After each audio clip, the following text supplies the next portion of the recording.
I'm Casey, and I have a crush on food. And today I wanted to chat a little bit about salt. Most Americans eat between 4 and 6 grams of salt a day, sometimes more. And while you might not need a salt restriction in your diet, it's not a bad idea to pay attention to how much salt you eat. You might be thinking of the salt that's in your salt shaker, to use to season your food when it's on the stove or when it's already cooked on the table. And while it's not a bad idea to pay attention to the amount of salt that comes out of your salt shaker, there's probably salt in your diet that you don't even know is there. Some foods have salt just because that's the way that they're made, and there's not much we can do about them. Those are the staples in our diet, such as bread, dairy products like milk, cheese, and yogurt. Those foods have salt in them because that's how they're processed.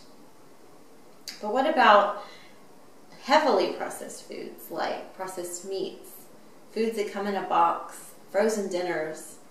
Those are foods that you don't even really have to cook, yet they have a lot of salt. If you look at the nutrition label, it will tell you how much salt is in each serving, usually in milligrams. And while the salt that's in those foods isn't so great, the foods themselves usually aren't that great either. Foods that have a lot of salt also usually have a lot of calories. So actually decreasing your salt intake might help you decrease your calorie intake. If you aim for less than 3 grams of salt a day, that's a great start. So what foods can you eat that you don't have to worry about the salt at all in?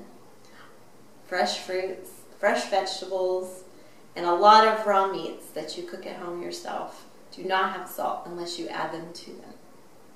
So, in summary, pay more attention to how much salt comes out of your salt shaker, and try to stay away from those processed foods that have a lot of added salt in them. And eat more fresh fruits and vegetables and cook your own meats at home. Thanks for listening.